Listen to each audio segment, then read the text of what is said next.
Hello friends, आज हम बताएंगे ब्लीडिंग कंट्रोल के डिफिनीशन एंड इंट्रोडक्शन। ठीक, ब्लीडिंग कंट्रोल के कितने प्रकार होते हैं, लक्षण और कारण बताएंगे ब्लीडिंग कंट्रोल के, मेथड ऑफ ब्लीडिंग कंट्रोल। ठीक है, सबसे पहले हमारा आता है इंट्रोडक्शन। मानव के शरीर में लगी चोट या बीमारी से होने वाले रक्तस्राव और एक्सीडेंट से होने वाले रक्तस्राव को रोकना तथा चोट के कारण अधिक रक्तस्राव की वजह से मानव पेशेंट को शॉक में जाना तथा पेशेंट की जानलेवा मृत्यु से बचाना होता है। ठीक, अब बताएंगे ब्लीडिंग कंट्रोल का डिफिनीशन। किसी भी कारण चोट या बीमारी की वजह से रक्तस्राव या अत्यधिक रक्तस्राव को रोकना ब्लीडिंग कंट्रोल कहलाता है। ठीक, अब हमारा आज का type of bleeding control. Bleeding control के कितने प्रकार होते हैं। ठीक, ब्लीडिंग कंट्रोल के मुख्यतः दो प्रकार होते हैं, एक्सटर्नल ब्लीडिंग, इंटरनल ब्लीडिंग। ठीक, और रक्तस्राव वाहिकाओं के आधार पर capillary bleeding, Venus bleeding, आर्टियल bleeding.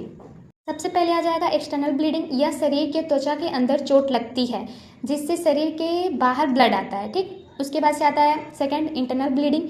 यह शरीर के त्वचा के अंदर चोट के कारण ब्लड का थक्का हो जाता है जिसमें अंगों या ऊतक के अंदर ब्लड जम जाता है। ठीक, अब हमारा आ जाएगा रक्त वाहिकाओं के आधार पर कैपिलरी ब्लीडिंग। यह समांतर चोट यानी शरीर त्वचा में चोट के कारण ब्लड रिसता है जैसे छोटी मोटी खरोच। ठीक, विनस ब्लीडिंग। यह शरीर के सिरा वेन में चोट के कारण लाल रंग का ब्लड तेजी से निकलता है। ठीक है, अब हमारा आ जाएगा आर्टियल ब्लीडिंग, धमनी ब्लीडिंग। यह अत्यधिक जानलेवा रक्तस्राव होता है। यह चमकीले लाल रंग की होती है।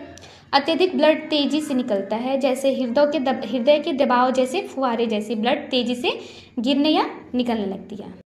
अब हमारा आ जाएगा कारण और लक्षण। कारण, हड्डियों का टूटना, एक्सीडेंट होना, बर्निंग जलना, सर्जरी, कटना या गहरी चोट। ठीक, उसके बाद हम लोग आ जाएगा सिम्टम्स, कमजोरी होना, चक्कर आना, शरीर का पीला पड़ना, सूजन, अत्यधिक रक्तस्राव। ठीक, अब हम लोग आएगा मेथड ऑफ ब्लीडिंग कंट्रोल। ठीक, अब फर्स्ट आ जाएगा हम लोग का apply direct pressure, elevation, pressure bandage, tourniquet. ठीक, पहला हमारा आ जाएगा अप्लाई डायरेक्ट प्रेशर, चोट को साफ सुथरे से दबाव डालें।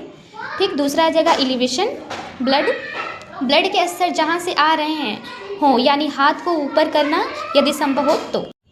अब हमारा तीसरा आ जाएगा प्रेशर बैंडेज, चोट लगे स्थान पर दबाव डालें और पट्टी लगाएं। ठीक, उसके बाद से हमारा चौथा आएगा टर्निकेट। टर्निकेट का उपयोग अत्यधिक रक्तस्राव होने के कारण उपयोग किया जाता है। ठीक, जहां चोट लगी हो उसके ऊपर टर्निकेट का उपयोग किया जाता है। ठीक, अब हमारा आएगा कॉम्प्लिकेशन। कॉम्प्लिकेशन में क्या आएगा, हाइपोवॉल्मिक आएगा, इन्फेक्शन आएगा,